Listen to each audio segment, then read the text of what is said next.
ഇനി എനിക്ക് ധൈര്യമായി സജസ്റ്റ് ചെയ്യാം. നേത്ര സംരക്ഷണത്തിന് നമ്മുടെ അഹല്യ.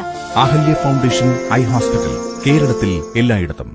പടപ്പറമ്പിനടുത്ത് പെരുന്നംപറമ്പ് മജ്ലിസ് നൂർ അജ്മീർ സഭയുടെ ആഭിമുഖ്യത്തിൽ 10 കോടി സലാത്തു സമർപ്പണവും 5ാമത് മജ്ലിസ് അജ്മീർ വാട്സപ്പ് കൂട്ടായ്മ സംഗമവും നബിദിനാഘോഷവും സംഘടിപ്പിച്ചു.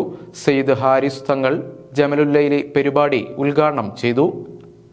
പടപ്പറമ്പിനടുത്ത് പെരുന്നംപറമ്പ് മജ്ലിസുൽ അജ്മീർ സഭയുടെ ആഭിമുഖ്യത്തിൽ വർഷം തോറും നടത്തിവരുന്ന നബിദിനാഘോഷത്തിന്റെ ഭാഗമായാണ് 10 കോടി സ്വലാത്ത് സമർപ്പണവും 5ാമത് മജ്ലിസുൽ അജ്മീർ വാട്സപ്പ് കൂട്ടായ്മ സംഗമവും സംഘടിപ്പിച്ചത്. 100 കണക്കിന് ആളുകൾ പങ്കെടുത്ത പരിപാടി സയ്യിദ് ഹാരിസ് തങ്ങൾ ജമലുല്ലൈലി ഒതുക്കുങ്ങൽ ഉദ്ഘാടനം ചെയ്തു. മജ്ലിസുൽ അജ്മീർ അമീർ അഷ്റഫ് അലി ഷാ ചിസ്തി പരിപാടിയിൽ അധ്യക്ഷത വഹിച്ചു. സയ്യിദ് മുഹമ്മദ് തങ്ങൾ ഹൈദ്രോസി വെന്നിയൂർ മൗലീദിന് നേതൃത്വം നൽകി.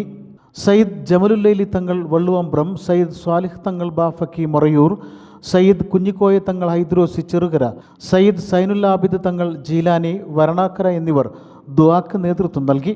ഷെയ്ഖുന മൂസ ഉസ്താദ് 10ാം മൈൽ, അബ്ദുൽ റഷീദ് മദനി പുത്തൂർപാടം, മുജീബ് റഹ്മാൻ നിസാമി, അലവി ഹാജി, സഹദ് ഉസ്താദ് ഇളങ്കൂർ, അബ്ദുൽ ലത്തീഫ് ഹാജി, ഷാജഹാൻ ജേർണലിസ്റ്റ് എന്നിവരും സയ്യിദന്മാരും പണ്ഡിതന്മാരും ഉൾപ്പെടെയുള്ളവർ പരിപാടിയിൽ പങ്കെടുത്തു.